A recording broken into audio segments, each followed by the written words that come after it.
sejarah bangsa Indonesia diklaim orang. Saya ambil contoh yang terang benderang. Semua ahli Ba'alwi yang ada di Indonesia mengatakan pendiri pesantren Sidogiri, Sayyid Sulaiman, itu adalah Ba'alwi. Dia adalah Habib. Padahal itu Pak, 1.000.000% bohong. Ngotot Ustadz Idrus Ramli sama Gus Wafi mengatakan Masyayikh Sidogiri adalah Ba'alwi, adalah habaib. Ngotot. Akhirnya dipanggil oleh pesantren Sidogiri. Ustadz Idrus Ramli, Gus Wafi, sini ke Sidogiri. Akan disidang di sana. Sudah 3 kali dipanggil, nggak datang-datang. Cintai aneh. Kalau ente jadi muhibin aneh, nanti di akhirat aneh kasih syafaat buat ente. Saking sombongnya manusia, Pak.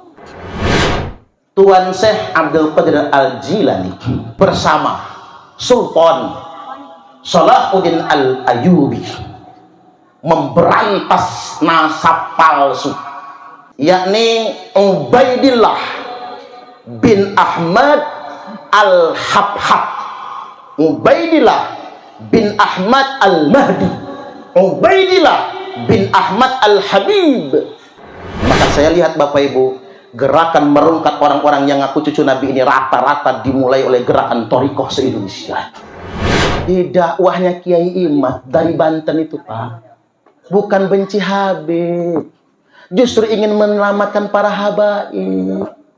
Karena mereka hari ini kan korban dari pengakuan di masa lampau, agar mereka nggak kafir, agar mereka nggak ngapling neraka. Bahaya. Sebentar lagi Imam Mahdi akan muncul, Pak. Imam Mahdi itu min ahlil baiti, kata Nabi, adalah ahlul baitu. Maka kita wajib Bapak Ibu memverifikasi kalau ada yang ngaku cucu Nabi. Takut ada Imam Mahdi palsu. Nah, Imam Al-Hafiz Ibnu Hajar Al-Haytami mengatakan, yang bagi likulli ahadin ayyakuna lahu ghiratun fi hadan nasabi syarif. Semua orang mukmin wajib risau, cemburu, sensitif dengan nasab mulia keturunan Nabi. Wa dhabathu hatta la yantasib ilaihi sallallahu alaihi wasallam ahadun illa bihaqqin. Dan orang-orang alim, kiai, ustadz, orang yang berilmu yang bisa baca kitab wajib meneliti siapapun yang mengaku anak cucu Nabi, sampai tidak ada lagi yang berani ngaku cucu anak cucu Nabi kalau dia tidak punya data yang benar. Maka semua kiai, semua ulama yang punya ilmu wajib melakukan penelitian terhadap siapapun yang mengaku sebagai anak cucu Nabi.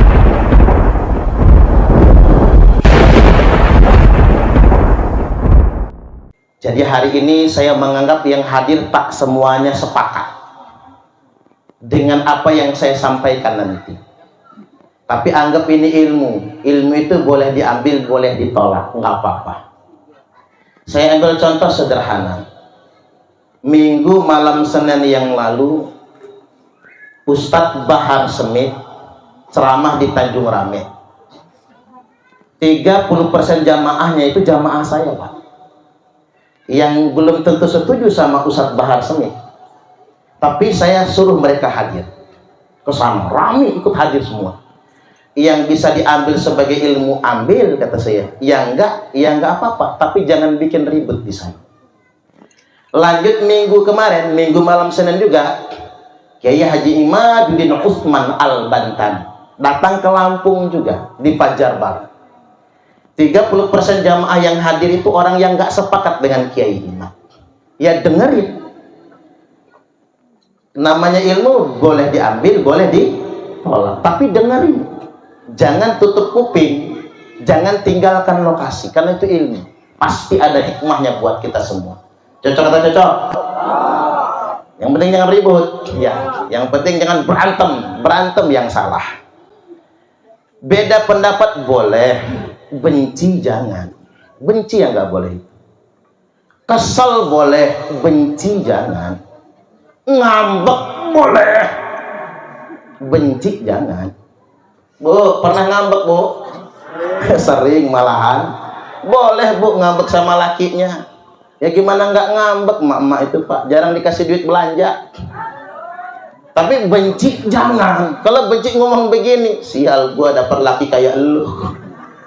Coba saya nerima lamaran Ustadz Husain dulu, bininya Polri, gua mulai membanding-bandingkan suaminya. Nggak boleh. Benci jangan, kesel boleh, benci jangan, karena benci adalah penyakit hati. Penyakit hati itu yang merusak kita semua. Yang rusak bukan yang kita benci, yang rusak adalah diri kita sendiri. Pada kesempatan kali ini saya hendak menyampaikan tentang Syekh Abdul Qadir Jilani. Beliau adalah Qutbur Rabbani wa Ghausus Samadani wa Sultanul Aulia. Beliau lahir tanggal 1 Ramadan tahun 471 Hijriah dan wafat menurut sebagian riwayat, kita ngambil yang ini, tanggal 11 Rabiul Akhir tahun 571 Hijriah.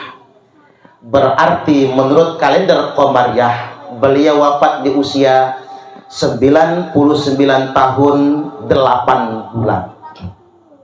Artinya hampir 100 tahun. Beliau ini Bapak Ibu adalah Sultanul Aulia, rajanya wali Allah. Dan kita mencintainya. Ketika kita mengamalkan thariqah Qadiriyah wa Naqsabandiyah, sekaligus kita mencintai Sultanul Aulia. Saya mengutip syair dari Al-Imam Asy-Syafi'i rahimahullahu ta'ala. Kata beliau, uhibbus salihina walastu minhum. Aku mencintai orang-orang solih. As-solihin di sini Pak, bukan saya. Saya mah belum masuk. Bukan juga Kiai Mustafa. Ya gimana musolih bener Pak? Tinggalnya di Sukaraja. Banyak yang seksi-seksi di sono. Saya mah kurang yakin sama Kiai Mustafa ya. Tapi kan dari luarnya, nggak tahu dalamnya. Jangan nggak tahu Pak. Tapi bisa jadi waluyo. Wajah lugu ati buayo. Saya guyon sama beliau karena kawan saya, enggak apa-apa.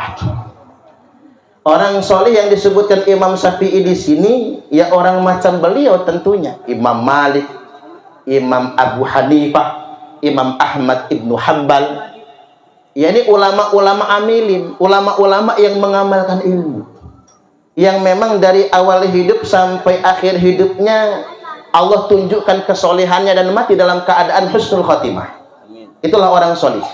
Uhibbus salihina walastu minhum. Aku mencintai orang-orang solih, kata Imam Syafi'i. Walastu minhum. Walaupun aku bukan golongan mereka. Tuh, saking tawadhu'nya Imam Syafi'i. Orang soleh apa Imam Syafi'i? Sampai-sampai mertuanya rela menjodohkan putrinya kepada Imam Syafi'i. Karena Imam Syafi'i ini bukan Sayyid, bukan Syarif. Oh, bapaknya Imam Syafi'i, saya ulangi, bukan Sayyid, bukan Syarif. Tapi ibunya Imam Syafi'i itu Syarifah. Jadi Imam Syafi'i punya bapak yang sangat soleh sekali, yang dinikahkan dengan seorang Syarifah, oleh seorang Syarif, oleh seorang Sayyid. Lahirlah Imam Syafi'i. Jadi Imam Syafi'i itu kalau dari jalur bapak bukan Sayyid, bukan Syarif. Yang Syarifah itu ibunya. Jadi boleh Syarifah menikah dengan non Syarif, boleh. Syarifah nikah dengan non Sayyid itu boleh. Itu kejadian. Orang soleh apa Imam Syafi'i? Yang hatam Quran sejak umur 7 tahun. Bil ghaib. Kita mah baru Iqra umur 7 tahun tuh Pak. Bil ghaib. Artinya uhibbus solihina walastu minhum. Aku cinta dengan orang-orang solih, kata Imam Syafi'i. Walastu minhum, walaupun aku tidak termasuk orang solih. Namanya syair kan? La'anni an adala bihim syafa'ah. Aku sangat berharap agar aku bisa mendapatkan syafaat bersama mereka. Perkataan orang yang sangat alim, perkataan orang yang sangat solih, hanya batas maksimalnya aku berharap mendapatkan syafaat bersama orang-orang solih tersebut. Syafaat dari Kanjeng Nabi. Makanya saya heran Bapak Ibu, kalau ada orang ngomong begini, cintai aneh. Kalau ente jadi muhibin aneh, nanti di akhirat aneh kasih syafaat buat ente. Pernah dengar begitu kan? Itu saking sombongnya manusia, Pak. Dia merasa bisa memberi syafaat kepada umat Nabi. Kalaupun Allah izinkan biiznillah, mungkin di akhirat dia boleh memberi syafaat kepada orang lain. Itu pun gak boleh terucap dari lisannya. Man dzalladzi yashfa'u indahu illa biizni. Tidak ada yang bisa memberikan syafaat di sisi Allah illa biizni, kecuali atas izin Allah. Maka kalau kalimatnya indallah, jangan katakan itu di dunia, itu takabur. Apalagi ada kalimat begini, Pak, nanti tulis nama aneh. Nanti kalau ente mati ditanya malaikat munkar dan nakir, tunjukin aja tulisan nama aneh di belakang kepala aneh itu. Habib Suparman Al-Pukat. Disuruh nulis nama Habib Suparman Al-Pukat, Pak. Nanti kalau ditanya man rabbuka, Habib Suparman Al-Pukat. Itu kan ngajarin kesyirikan. Loh, kok ada yang begitu? Dan itu ditulis dalam kitab. Dalam kitab Syarhul Ainiyah misalnya dikatakan, ada yang ditanya man rabbuka, Habib Abdullah Ba'alwi. Itu dalam kitab loh, Pak. Bukan dongeng kata-kata saja. Bukan katanya, tapi dituliskan dalam kitab. Wa man nabiyyuka, siapa nabimu? Habib Abdullah Al-Haddad. Atau Habib Abdullah Ba'alwi nyebutnya. Ini kan ngajarin syirik ini. Tapi itu diterima oleh muhibbin sebagai kebenaran. Kalau itu benar kita ucapkan, jangan macam-macam, Pak, masuk neraka kita. Man rabbuka, Abah Badru Zaman. Wa man nabiyuka, Abah Badru Zaman. Dikampleng sama malaikat, jangan macam-macam. Kena jitak kita. Nah, ini masalah ini, ada sesuatu yang masalah. Sesoleh-soleh Imam Syafi'i tidak berani mengatakan saya bisa memberikan syafaat. Sesoleh-soleh Syekh Abdul Qadir Al-Jailani qaddasallah tidak berani mengatakan saya bisa memberi syafaat. Beliau itu silsilahnya nyambung sahih. Syekh Abdul Qadir Al-Jailani itu adalah dzurriyyat Nabi. Benar-benar dzurriyyat Nabi Al-Hasani, keturunan dari Imam Hasan. Enggak berani mengatakan saya bisa memberi syafaat kepada ente. Walaupun barangkali di akhirat nanti barangkali Pak Allah izinkan Syekh Abdul Qadir Al-Jilani berikan syafaat kepada yang setia kepada thariqah Qadiriyah wan Naqsabandiyah. Allahumma amin. Orang soleh memang diizinkan boleh memberi syafaat atas izin Allah. Abah juga diizinkan mudah-mudahan oleh Allah untuk memberikan syafaat kepada kita semua. Allahumma amin. Tapi jangan katakan saya akan memberi syafaat kepada ente. Apalagi mengatakan tidak perlu puasa, nggak perlu sholat, yang penting cinta sama aneh. Nanti pokoknya kalau ente mau masuk neraka, gandolin aja surban aneh, gamis aneh gitu, biar masuk ke dalam surga. Enak betul cangkemmu ngomong, ngajarin syirik itu. Tapi saya ingin kabarkan berita gembira, karena di sini adalah umat Nabi semua. Rasulullah Shallallahu Alaihi Wasallam telah bersabda, likulli nabiyyin da'watum mustajabah. Tiap-tiap nabi itu punya doa yang pasti dikabulkan. Fata'ajjala kullu nabiyyin da'watah. Semua nabi-nabi itu menyegerakan doanya, buru-buru minta. Misalnya Nabi Musa, doamu sekarang akan dikabulkan, langsung minta. Itulah mengapa nabi-nabi yang lain, Pak, tidak punya hak prerogatif memberikan syafaat. Kecuali saya, kata Nabi, wa inni ikhtabatu da'wati syafa'atan li ummati yaumal qiyamah. Saya semua doa yang pasti dikabulkan, nggak jadi doa, bukan ditolak. Sini tak tabungin, kata Nabi. Muhammad doa, kata Jibril, doamu sekarang akan dikabulkan oleh Allah. Nggak jadi doa, sini saya tabungin, kata Nabi. Sampai banyak sekali. Kata sahabat, ngapa ya Rasul? Doa mustajabah itu aku tukar poin, Pak. Bukan cuma Telkomsel punya poin. Tukar poin. Indomaret juga punya poin sekarang juga. Tukar poin. Poinnya ditukar untuk memberi syafaat kepada umat. Yang dengan syafaat itu nantinya semua umatku akan masuk surga semua. Nah, kurang apa kita ini? Tidak perlu mengemis syafaat kepada orang yang belum tentu soleh. Ingin saya sampaikan, nggak perlu dimanipulasi dengan kedok syafaat dengan orang yang justru mengajari kita berbuat maksiat. Nabi sudah katakan, aku janji kasih syafaat buat kalian semua. Ada yang nanya sama saya, Ustadz, punya pengecualian nggak? Dengerin pengecualiannya ini. Man mata fahiyana ilatun insya Allah. Semuanya itu atas kehendak Allah untuk umatku akan sampai. Man mata min ummati la yusyriku billahi syai'a. Syaratnya cuma satu, nggak pakai dua. Yang matinya dalam keadaan tidak menyekutukan Allah. Mudah-mudahan kita ini matinya lagi manakiban ya. Lagi torikohan, lagi tawajuhan, lagi riadohan. Allahumma amin. Syaratnya cuma satu. Apapun dosanya, apapun maksiatnya, walaupun dia pernah berzina, yang penting dia mati nggak dalam keadaan syirik, nggak lagi babi ngepet, nggak lagi nuyul, nggak lagi pesugihan ke Gunung Kawi gitu pak, nggak dalam keadaan musyrik. Walaupun berzina, tapi jangan dicobain. Nanti bapak-bapak kepanjang lagi. Nyobain, mati nggak tanggung jawab saya pak. Saya bukan Tuhan, cuman itu Nabi yang sabdakan. Jadi sekali lagi jangan belagu lah merasa bisa memberi syafaat, jangan. Cuman kita atas izin Allah mudah-mudahan guru-guru kita bisa memberi syafaat kepada kita semua. Allahumma amin, amin ya rabbal alamin. Selanjutnya yang kedua,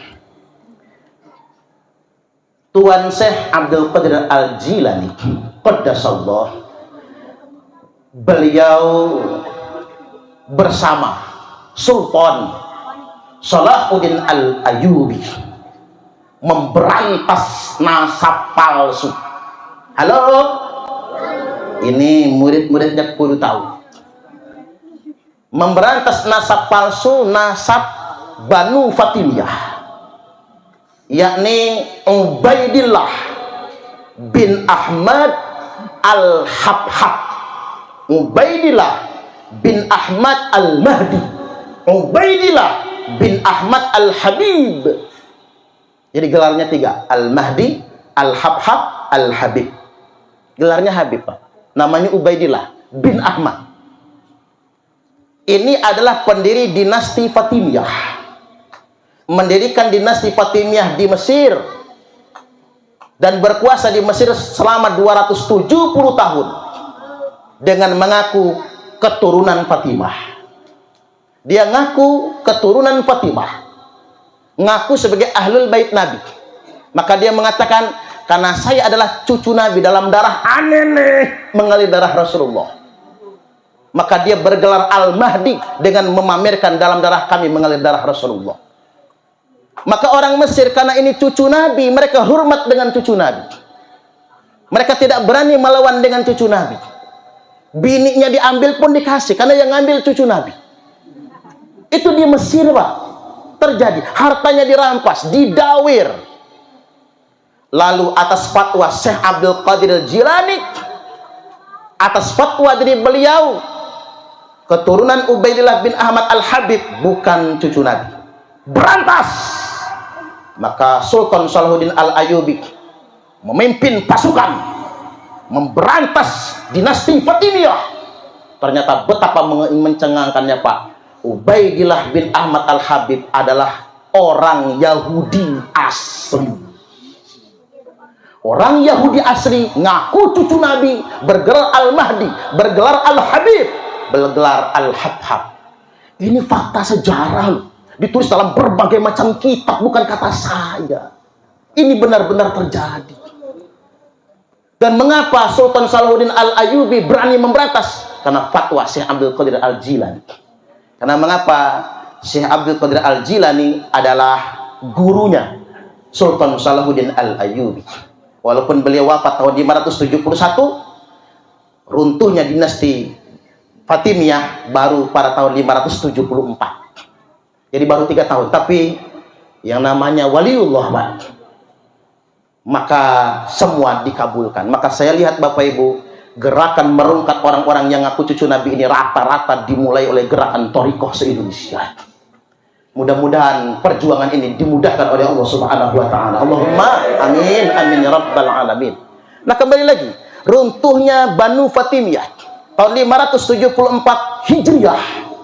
Di saat yang sama lahir Muhammad bin Ali Ba'ali, yang lebih terkenal dengan istilah Faqih Muqaddam, yang kemudian dalam kitab Syamsul Zahirah, kitab Syamsul Zahirah ini baru ditulis oleh Abdurrahman Al-Masyhur yang wafatnya tahun 1320 Hijriah. Baru 1 abad kemarin, winginane Pak, masih kemarin. Dalam kitab Syamsul Zahirah dari Abdurrahman Al-Masyhur dan dalam kitab Al-Burqatul Musyiqah karya Habib Abu Bakar bin Ali As-Sakran tahun 895 Hijriah. Saya ulangi, ditulis oleh Habib Abu Bakar bin Ali As-Sakran tahun 895 Hijriah, berarti abad ke-9, menyebutkan bahwasanya Al-Faqih Al-Muqaddam itu lebih mulia dari Tuan Syekh Abdul Qadir Al-Jilani. Tak ulangi nih Pak. Itu dalam kitab zaman sekarang, bukan kitab zaman dulu, tapi ya nggak tahu kitab itu apa kualitasnya. Mereka mengatakan Faqih Muqaddam lebih mulia daripada Syekh Abdul Qadir Al-Jilani. Ini luar biasa su'ul adabnya. Mohon maaf, disampaikan dalam berbagai macam majlis hadrah, dalam majlis simtudurah dan lain sebagainya, diulang-ulang berkali-kali, rekamannya menyebar di media sosial, mengatakan Faqih Muqaddam lebih mulia daripada Syekh Abdul Qadir Al-Jilani. Ini masalah ini Bapak Ibu. Mengapa saya katakan masalah? Membanding-bandingkan ulama aja udah nggak sopan itu. Su'ul adab itu. Udah nggak sopan. Etikanya nggak ada. Yang kedua, fatalnya apa? Emang siapa? Man huwa? Siapa Muhammad bin Ali Ba'ali atau Faqih Muqaddam ini? Yang dikasih gelar Imamul A'zam Faqihil Muqaddam. Apa sih artinya Imamul A'zam? Imam besar umat Islam, alias imam jumbo. Mengapa sih Pak mereka tuh gampang betul mengklaim imam besar, imam besar, imam besar? Nah, masyarakat awam ini terpengaruh. Saya akan membela imam besar, nyawa pun akan saya korbankan. Kebiasaan memang. Yang derajatnya Faqih Muqaddam ini dalam ilmu fikih di atas Imam Hanafi, Imam Malik, Imam Syafi'i, Imam Hambali. Mapas lah mencawa Lampung. Mapas Pak. Secara fikih lebih hebat daripada imam 4 mazhab. Bahkan saya nonton tadi ada video Tuan Hasan berkata begini, Habib Abdullah Bil Faqih itu mengatakan kepada dia, "Hei Hasan, kamu nggak pantas jadi murid saya. Yang pantas jadi murid saya itu adalah Imam Hanafi, Imam Malik, Imam Syafi'i, Imam Hambali." Pak. Ada orang yang merasa ilmunya sangat hebat, yang pantas belajar sama dia tuh 4 imam ini tadi. Dan itu dituliskan dalam berbagai macam kitab dan disampaikan dalam berbagai macam forum. Padahal kalau dia Imamul A'zam, tidak ada satu pun kitab yang menceritakan orang ini. Di zaman itu tidak ada. Nggak ada satupun karyanya. Kalau Tuan Syekh Abdul Qadir Al-Jilani, beliau di NU aja terkenal, kitab beliau 17 tuh Pak. Dengan tafsir Al-Jilaninya yang sangat terkenal juga. Yang di NU belum lagi yang lainnya, yang dalam bentuk manuskrip dan lain sebagainya. Dan saya ingin pastikan malam ini tidak ada satupun catatan sejarah yang menceritakan Faqih Muqaddam. Nggak ada satupun.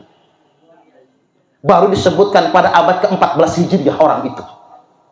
Beda dengan Tuan Syekh Abdul Qadir Al-Jilani. Beliau sudah disebutkan di zamannya, zaman setelahnya. Semua kitab-kitab menyebutkan, semua ulama menyebutkan tentang beliau. Dan ada kitab yang sangat terkenal, biografi Tuan Syekh Abdul Qadir Al-Jilani, karya Imam Adz-Dzahabi, Syiaru A'lamin Nubala, itu dikarang oleh Imam Adz-Dzahabi satu abad setelahnya. Berarti Tuan Syekh Abdul Qadir Al-Jilani bukan sosok fiktif.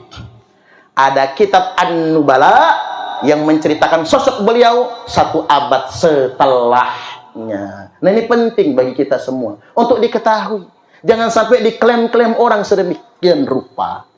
Karena kita ini diajari dengan indoktrinasi. Nah, baik, kemudian yang berikutnya, poin ketiga. Apa hubungan Tuan Syekh Abdul Qadir Al-Jilani dengan orang Indonesia? Nah, ini penting. Ini semua penting. Saya ingin sampaikan, Pak. Di antara wali songo di Indonesia ini adalah keturunan Syekh Abdul Qadir Al-Jilani. Di antaranya Sunan Giri. Tapi hati-hati, sejarah bangsa Indonesia diklaim orang. Saya ambil contoh yang terang benderang. Semua ahli Ba'alwi yang ada di Indonesia mengatakan pendiri pesantren Sidogiri, Sayyid Sulaiman, itu adalah Ba'alwi. Dia adalah Habib. Nama aslinya kata mereka Sayyid Sulaiman bin Abdurrahim As-Saiban. Basaiban, tak ulangi. Sayyid Sulaiman bin Abdurrahim Basaiban. Dan itu dipopulerkan oleh Wikipedia, di Google, di mana-mana, disebarkan, diajarkan. Padahal itu, Pak, 1.000.000% bohong. Ngotot Ustadz Idrus Ramli sama Gus Wafi mengatakan Masyayikh Sidogiri adalah Ba'alwi, adalah habaib. Ngotot. Akhirnya dipanggil oleh pesantren Sidogiri. Ustadz Idrus Ramli, Gus Wafi, sini ke Sidogiri. Akan disidang di sana. Sudah 3 kali dipanggil, nggak datang-datang. Sayyid Sulaiman, pendiri pesantren, salah satu pesantren tertua di Indonesia, bukan dari Ba'alwi. Nama bapak beliau adalah Sayyid Zain Abdul Qadir. Itu nama bapaknya. Asli keturunan Syekh Abdul Qadir Al-Jilani. Ini kalau ada alumni Sidogiri, saya ingin sampaikan, Sidogiri, Masyayikh Sidogiri bukan keturunan Ba'alwi. Jangan mau ke sana, Pak. Nasabnya nggak bisa dipertanggungjawabkan. Tapi keturunan Syekh Abdul Qadir Al-Jailani. Saya ngomong begini, apa dasarnya? Sudah diisbat oleh Naqobah internasional. Saya ingin sampaikan Bapak Ibu, di Indonesia belum ada Naqobatul Ashraf. Jadi kalau ada yang mengklaim, oh kami bisa mengisbat nasab, bohong. Karena mengapa? Dari mana lisensinya? Kok bisa menetapkan nasab seseorang? Parman, kayaknya Anda ini bermarga Asegaf. Suparman Asegaf. Lalu dikasih paspor nasab, Pak. Dari mana dia dapat? Karena di dunia internasional tidak ada satupun Naqobatul Ashraf yang memberi SK. Di Indonesia ini orang bisa mengisbat nasab orang. Nah, Sidogiri kemana? Langsung ke Maroko. Karena kerajaan Maroko itu Sayyid semua, Pak. Langsung ke Maroko, dites DNA, DNA-nya J1 semua. Maka ditetapkan di Maroko, Masyayikh Sidogiri beserta seluruh keturunannya adalah dzurriyyat Nabi. Dari keturunan Syekh Abdul Qadir Al-Jilani berarti Al-Hasani. Dan ingin saya sampaikan Bapak Ibu, keturunan Nabi tidak bermarga. Keturunan Nabi itu cuma 2. Kalau enggak Al-Hasani, Al-Husaini. Cuma 2. Nah, ini penting sebagai ilmu. Saya ulangi lagi, dengar bangsa Indonesia. Pesantren Sidogiri diklaim sebagai Ba'alwi. Padahal pesantren Sidogiri sudah isbat ke Maroko. Mereka bukan Ba'alwi, tapi keturunan Tuan Syekh Abdul Qadir Al-Jilani, berarti dzurriyyat Nabi dari kalangan Al-Hasan. Kemudian yang berikutnya, Pondok Pesantren Al-Kahfi Somlangu, Kebumen. Itu adalah keturunan Syekh Abdul Qadir Al-Jilani. Pesantren Al-Kahfi Kebumen itu, Bapak Ibu, pesantren tertua se-Asia Tenggara. Itu Kebumen. Karena pendirinya siapa? Syekh Abdul Kahfi, Sayyid Abdul Kahfi Somlang. Dan sudah mendapatkan itsbat nasab sebagai dzurriyyat Nabi. Dan di PWI Laskar Sabilillah Provinsi Lampung Ada yang sudah gabung, namanya Afan. Sekarang dia sedang torikohan Abah sama Kiai Tahrir. Saya hadirkan dia di sini. Itu Pak Sayyid Afan, dipanggil Sayyid nggak mau. Maunya dipanggil Gus aja lah, nggak apa-apa. Sama saya cium tangan loh, Pak. Saya ini kan bukan Sayyid, bukan Sarip. Cungur aja proporsional ya, Pak. Nggak mancung. Tapi dia yang cungurnya mancung, jelas-jelas keturunan Somlangu. Syekh Abdul Kafi, Sayyid Abdul Kafi, nggak mau ngaku dzurriyyat Nabi. Dan sama kita sopan, Pak. Karena mengapa? Beliau menghormati orang berilmu. Imam Hanafi, Imam Malik, Imam Syafi'i, Imam Hambali, tidak ada satupun yang Sayyid. Beliau yang berempat itu Pak, ahwal semua kayak kita. Orang biasa. Mereka bukan dzurriyyat Nabi. Tapi mengapa dihormati? Karena ilmu. Jadi jangan merasa kemudian lebih mulia daripada orang lain. Gara-gara hanya alasan nasab. Tidak boleh itu semua terjadi di antara kita semua. Kita berdiri sama rata, duduk sama rata, berdiri tanpa raja. Itu kata Kang Juanda itu. Baru saya nyuplik tadi itu. Berduduk sama rata, berdiri tanpa raja. Duduk sama rendah, berdiri sama tinggi. Yang membedakan kita illa bittaqwa. Yang membedakan kita semua adalah ketakwaan. Berikutnya lagi, Sunan Gunung Jati, Syekh Syarif Hidayatullah diklaim sebagai Ba'alwi. Abah dari Sunan Gunung Jati ya, Abah? Nah, Abah ini jelas. Abah beliau wajar ketika beliau memimpin thariqah, karena beliau adalah dzurriyyat Sunan Gunung Jati. Tinggal tes DNA aja, Bah. Mahal tuh, 8 juta. Sayang duitnya, Bah. Mending buat nyembelih kambing gitu ya. Sunan Gunung Jati itu diklaim Ba'alwi. Padahal Sunan Gunung Jati itu adalah putra Syarif Abdullah Umdatuddin. Hasil pernikahan beliau dengan Nyimas Rara Santang. Nyimas Rara Santang adalah putri Prabu Siliwangi, yang kemudian masuk Islam bersama kakaknya Pangeran Cakrabuana. Lalu kemudian diperintahkan gurunya berangkat haji ke Mekah, lalu mukim beberapa saat. Di Mekah dinikah oleh Syarif Abdullah Umdatuddin. Lantas kemudian Syarif Abdullah Umdatuddin diangkat menjadi Sultan Mesir. Karena beliau diangkat menjadi Sultan Mesir, maka Nyimas Rara Santang diubah namanya menjadi Syarifah Mudain. Ketika mukim di Mekah, lahirlah Syarif Hidayatullah. Setelah anak ini menjadi besar dan dewasa, diperintahkan pulang ke tanah air. Lantas kemudian oleh pamannya diberikan Cirebon untuk mendirikan Kesultanan Cirebon, dan beliau adalah sultan pertama. Dan putra beliau yang paling tua, laki-laki ya, putra laki-laki ya, kalau putra laki-laki, putri mah perempuan ya. Putra beliau tertua adalah Sultan Maulana Hasanuddin. Yang beliau kemudian menyerang kerajaan Sunda, dapatlah Banten, maka didirikan Kesultanan Banten dengan Sultan pertama Maulana Hasanuddin.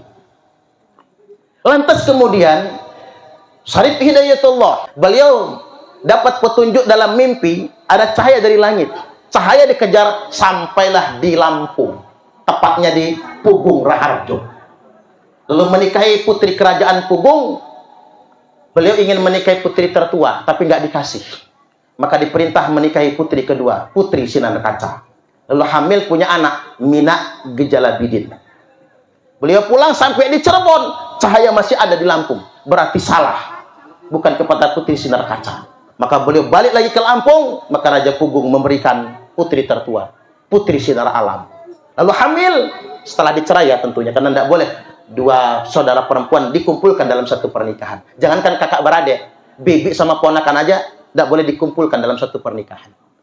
Maka kemudian dicerai ke Putri Sinar Kaca, dinikah Putri Sinar Alam, hamil, pulang lagi ke Cirebon. Setelah pulang ke Cirebon, namanya pernikahan kerajaan. Putri Sinar Alam bukan selir Sunan Gunung Jati. Beliau istri resmi, Pak. Maka nggak boleh dibawa ke Cirebon sebagai selir, tapi tetap di kerajaan Pugung. Maka lahirlah Mina Gejalaratu. Dua kakak beradik ini setelah besar diperintah oleh Raja Pugung, cari bapakmu di Cirebon sana. Maka kemudian dicari, Mina Gejalaratu dikasih namanya Raden Muhammad Zaka. Yang lebih terkenal, ada Jaka di sini? Nggak ada ya, Pak? Raden Muhammad Zaka, maka lebih terkenal di Lampung Raden Muhammad Aji Saka, yang kita kenal dengan sebutan Ratu Darah Putih. Raden Muhammad Aji Saka itu nguap-nguap beneran apa itu? Raden Muhammad Aji Saka mendirikan Keratuan Darah Putih. Minak Gejalabidin mendirikan Keratuan Melinting. Maka kemudian sampai sekarang ada cicitnya Raden Muhammad Aji Saka, namanya Raden Inten Kesumaratu I. Raden Inten Kesumaratu I punya anak namanya Raden Imba Kesumaratu II, yang perang melawan VOC, lalu gugur, ditawan di Batavia, dibuang ke timur Belanda, lalu kemudian gugur, mati di sana. Cuman istrinya yang selamat karena sedang hamil. Siapa yang dikandung istrinya? Raden Inten Kesumaratu II, yang wafat dalam usia 22 tahun tanggal 5 Oktober perang melawan VOC. Makanya silsilah keluarga putus di Raden Inten II, tapi dilanjutkan oleh pihak paman kandungnya, Dalom Kesumarati. Ini penting bagi kita semua. Jangan mau sejarah kita dibelokkan. Makanya disampaikan oleh para ulama, kalau ada manuskrip yang mengatakan Sunan Gunung Jati itu nasabnya ke Baalwi, maka itu manuskrip palsu. Saya ulangi, kalau ada yang mengatakan Sunan Gunung Jati itu silsilah nasabnya ke Baalwi, itu manuskrip palsu. Yang benar manuskripnya yang berdasarkan Serat Wali Songo itu berasal dari Mesir, seorang syarif, berarti keturunan Al-Husain atau Imam Husain. Penting bagi kita semua agar sejarah tidak kemudian dibelokkan. Selanjutnya tidak kira-kira? Lanjut? Tanggung, diselesaikan dulu sama saya. Pokoknya nggak boleh selesai sebelum lanjut. Baik, yang berikutnya saya ingin menyampaikan beberapa keteladanan Wali Songo, tapi saya ingin cuplik sebentar kan, mumpung tim Hadroh masih di sini. Lagu tim Hadroh tadi itu bukan sholawat yang sebelum saya naik tadi. Mengapa bukan sholawat? Ketika dikatakan ya Habibana Abdurrahman Sakof, itu bukan sholawat. Hati-hati dik, bisa musyrik dengan macam-macam. Makanya nanti ditasih dulu sama abah ya. Jadi kalau yang ngamalin sholawat, tasih dulu sama abah. Jadi jangan sampai kemudian kita baca sholawat nggak tahu artinya. Ya Tarim, ya Tarim, ya Tarim, ya Tarim, itu bukan sholawat.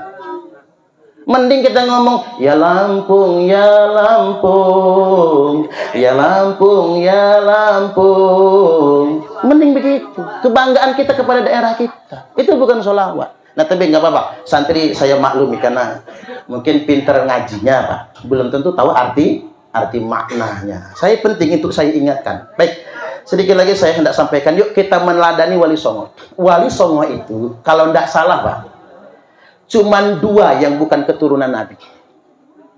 7 Wali Songo itu keturunan Nabi semua.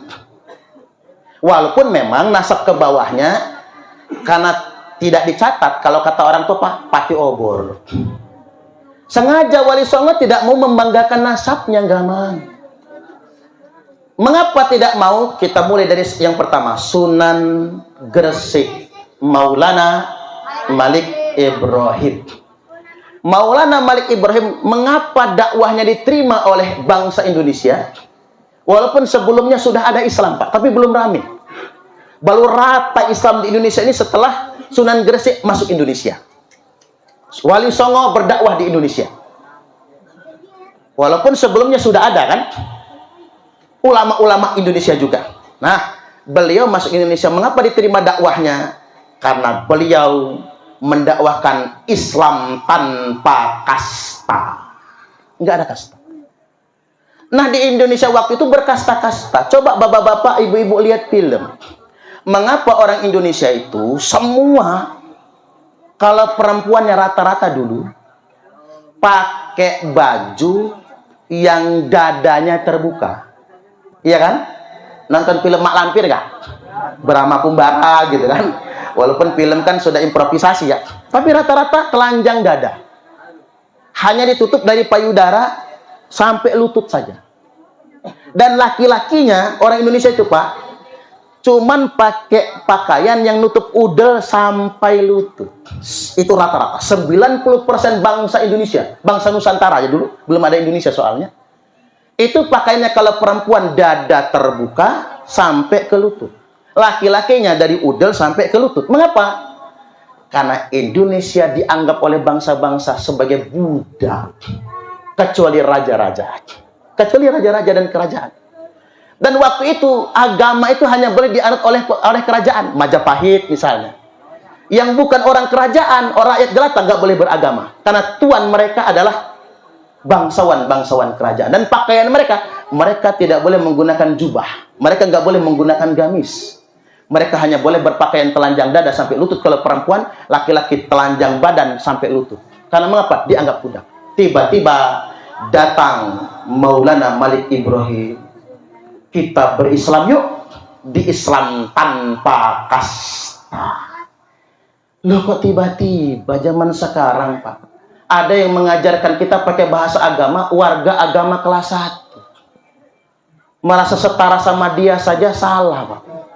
Bahkan dalam kitab mereka ditulis apa? Satu Habib bodoh lebih mulia daripada 7. Lebih baik belajar dengan satu Habib bodoh daripada belajar dengan 70 ulama. Nah kalau goblok apa yang mau dipelajari?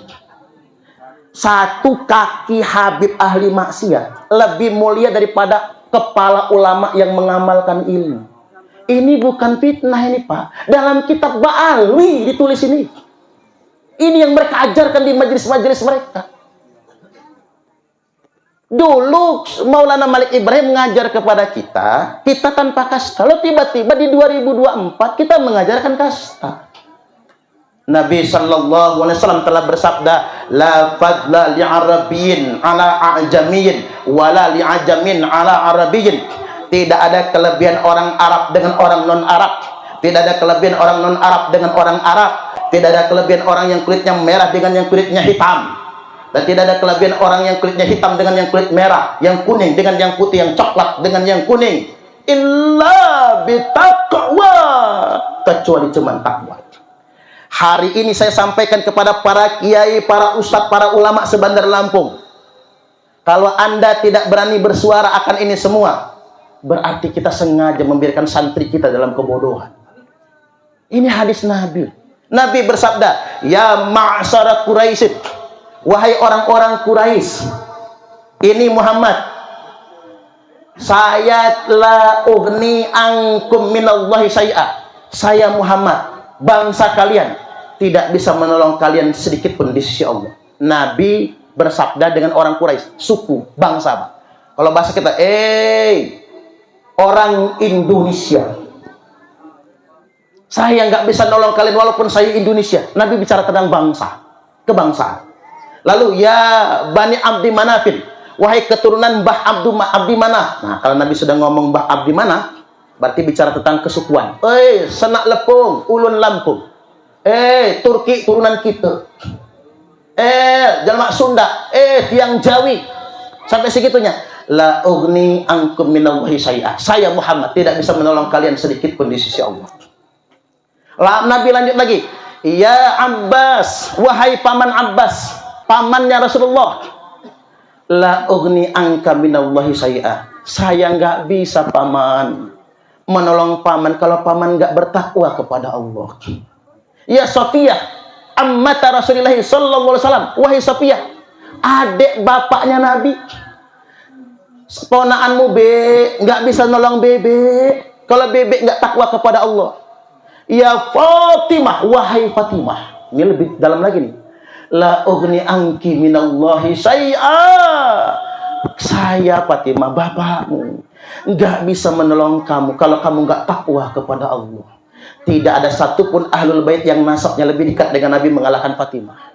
Maka kalau ada sekarang yang ngaku-ngaku anak cucu Nabi, tapi dia merasa bisa mengkapling surga, Pak, bisa memberikan syafaat, jelas dia berdusta, dia sesat, menyesatkan. Karena mengapa? Dia bertentangan dengan ajaran Islam yang sesungguhnya. Enggak boleh kita ikuti. Teladan kedua, yakni dari Sunan Ampel.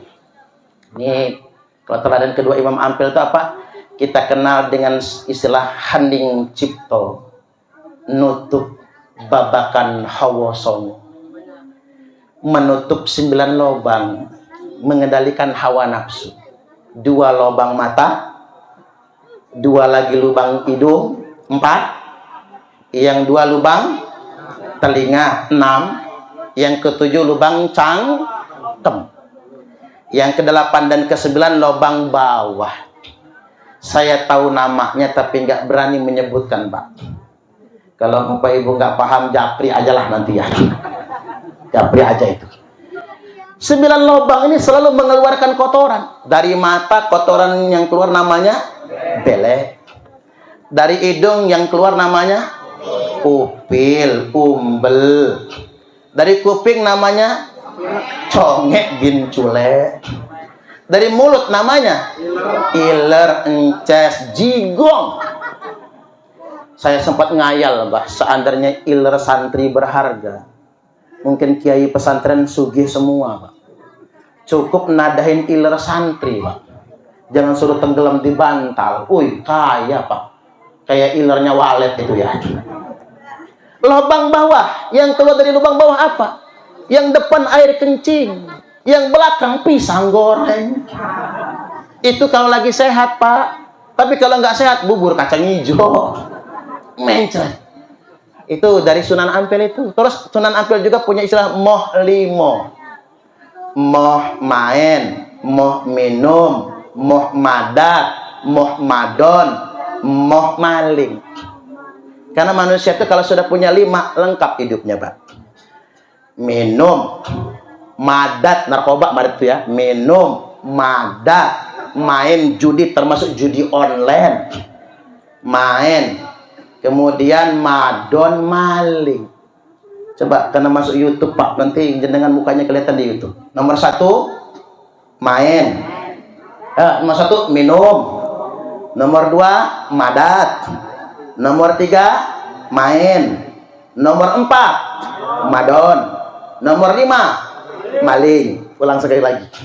Nomor 1 minum. Nomor 2 madat.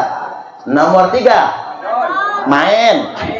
Nomor 4 madon. Nomor 5 maling. Nomor 6 mampus. Kalau sudah lengkap, Pak. Oke, teladan yang berikutnya Sunan Derajat. Teladan Sunan Derajat apa? Ini pakai bahasa Jawa semua. Wali Songo itu di Jawa sih, Pak, soalnya ya. Menehono teken marang wong kang wuta. Menehono busana marang wong kang udo. Menehono pangan marang wong kang luwe. Menehono pangyupan marang wong kang tudanan. Diterjemahkan dulu nih. Ini banyak jaseng soalnya ya. Masa jaseng gak ngerti Jawa? Saya ini bapak saya Komring, Pak, Lampung bapak saya. Ibu saya Ogan, ngerti saya. Menehono teken marang wong kang wuto. Menehono busana marang wong kang udo. Menehono pangan marang wong kang luwe. Menehono pangowat pangyupan marang wong kang kudanan. Berikan tongkat untuk orang buta. Berikan pakaian untuk orang yang telanjang. Berikan makan untuk orang yang lapar. Berikan payung untuk orang yang kehujanan. Itulah Wali Songo. Itulah keturunan Nabi. Keturunan Nabi itu Bapak Ibu nggak akan pernah minta sama umat Nabi.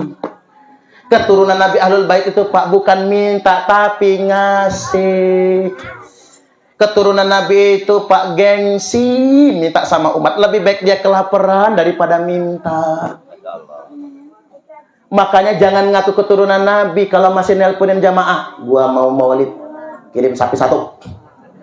Gua mau maulid, kirim duit merah 99 lembar. Bukan. Dari situ sudah terdetik dia bukan zuriat Nabi. Karena tidak boleh yang namanya apalagi malak, apalagi ngancem-ngancem, nggak boleh.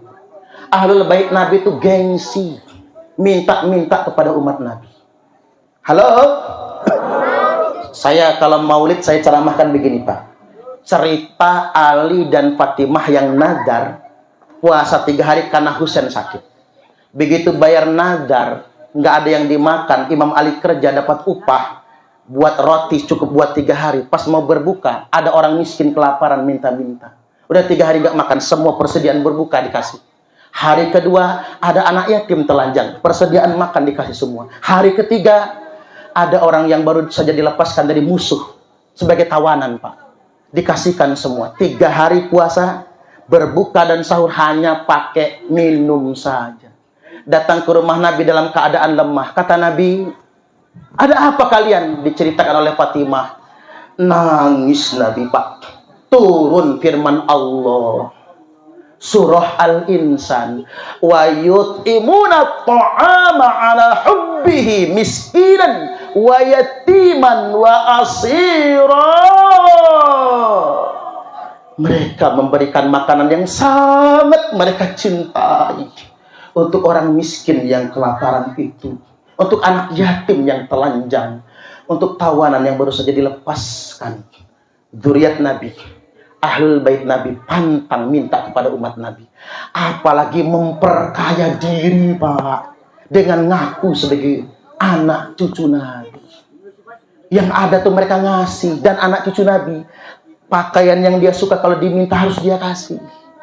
Makanya jangan ngaku anak cucu Nabi kalau masih sayang sama bajunya, masih sayang sama mobil, masih sayang sama motor dan lain sebagainya. Baik, ini terakhir ini. Gak usah lama-lama, capek saya juga Pak.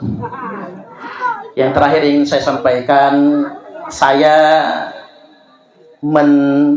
mengikuti para ulama Nusantara yang mengatakan rata-rata wali songo itu dzurriat Nabi.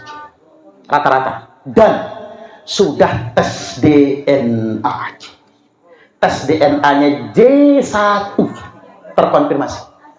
Karena ngapa? Kerajaan Maroko itu Pak, rajanya semua ke bawahnya cucu Nabi. Kerajaan Yordania itu cucu Nabi. Dzurriat Nabi semua. J1 semua. Sedangkan yang ngaku-ngaku cucu Nabi di Indonesia ini, tes DNA-nya terbukti G. G itu jangankan orang Arab Pak, keturunan Nabi Ibrahim pun bukan. Kalau keturunan Nabi Ibrahim harus J1. Nabi Ishak, Nabi Ismail alaihi wassalam, 3 Nabi ini harus J1. Orang Arab J1. Makanya jangan heran kalau di Israel ada orang Yahudi J1. Orang Kristen J1. Karena apa? Keturunan Nabi Ibrahim yang ada di Israel, yang ada di Palestina, J1. Orang Arab J1. Makanya J1 belum tentu Ahlul Bait Nabi. J1 belum tentu zuriat Nabi Muhammad. Belum tentu. Karena boleh jadi dari nabi-nabi yang lain. Kan begitu. Dari termasuk Nabi Musa, Nabi Ishak dan sebagainya. Nabi Sulaiman. Tapi ingat, syarat untuk menjadi zuriat Nabi minimal DNA-nya J1. Karena Bani Hasyim J1, Bani Quraisy J1, Abu Thalib J1, maka Imam Ali kan J1. Maka putra Imam Ali, Hasan dan Husain harus J1. Saya ditanya orang, Ustadz, apa sih untungnya membahas masalah nasab? Begini Pak, kita ini umat Nabi. Kalau kita mau dapat syafaat Pak, siapapun yang ngaku-ngaku anak cucu Nabi kita, nggak boleh kita biarkan. Ntar dulu, gue pengen tahu, lo beneran cucu Nabi gue apa bukan? Karena kita umat Nabi. Nggak pantas kita ngaku umat Nabi kalau orang ngaku-ngaku sebagai cucu Nabi, tapi kita biarkan begitu saja. Apalagi menggunakan pengakuan tersebut untuk eksploitasi. Maka saya bacakan hadis sebagai hadis penutup ini. Ma min rajulin idda'a li ghairi abihi wa huwa ya'lamu illa kafar. Barang siapa yang ngaku-ngaku dia anak si fulan, laki-laki yang bukan bapaknya, padahal dia tahu dia itu bukan bapaknya. Umpama saya ini putranya Abah Badrul Zaman, bapak kandung saya. Kalau saya ngomong Abah Badrul Zaman itu orang tua saya, sebagai orang tua guru dan orang tua angkat, itu benar. Tapi ketika saya mengaku nasab saya dari Abah Badrul Zaman, pada saya tahu itu bukan illa kafar, kecuali dia sudah dipastikan untuk kafir kepada Allah. Wa manidda'a qauman laisa lahu fihim nasabun falyatabawwa maq'adahu minan nar. Barang siapa yang ngaku-ngaku dia keturunan Nabi, ngaku-ngaku dia keturunan Bani Hasyim, ngaku-ngaku dia keturunan dari Bani itu, Bani ini, laisa lahu fihim nasabun, padahal nasabnya bukan berasal dari situ. Fal yatabawwa maq'adahu minan nar, maka silahkan dia mengkapling tempat tinggalnya di dalam neraka. Di dakwahnya Kiai Imad dari Banten itu, Pak, bukan benci Habib, justru ingin menyelamatkan para habaib, karena mereka hari ini kan korban dari pengakuan di masa lampau, agar mereka nggak kafir, agar mereka nggak ngapling neraka. Bahaya, sebentar lagi Imam Mahdi akan muncul, Pak. Imam Mahdi itu min ahlil baiti, kata Nabi, adalah ahlul baitku. Maka kita wajib Bapak Ibu memverifikasi kalau ada yang ngaku cucu Nabi. Takut ada Imam Mahdi palsu. Imam Al-Hafiz Ibnu Hajar Al-Haytami mengatakan, yang bagi likulli ahadin ayyakuna lahu ghiratun fi hadan nasabi syarif. Semua orang mukmin wajib risau, cemburu, sensitif dengan nasab mulia keturunan Nabi. Wa dhabathu hatta la yantasib ilaihi sallallahu alaihi wasallam ahadun illa bihaqqin. Dan orang-orang alim, kiai, ustadz, orang yang berilmu yang bisa baca kitab, wajib meneliti siapapun yang mengaku anak cucu Nabi, sampai tidak ada lagi yang berani ngaku cucu anak cucu Nabi kalau dia tidak punya data yang benar. Maka semua kiai, semua ulama yang punya ilmu wajib melakukan penelitian terhadap siapapun yang mengaku sebagai anak cucu Nabi. Demikian dari saya, kurang lebih mohon maaf, dan kepada Allah Ta'ala mohon ampun. A'udzubillahi minasyaitonir rajim. Bismillahirrahmanirrahim.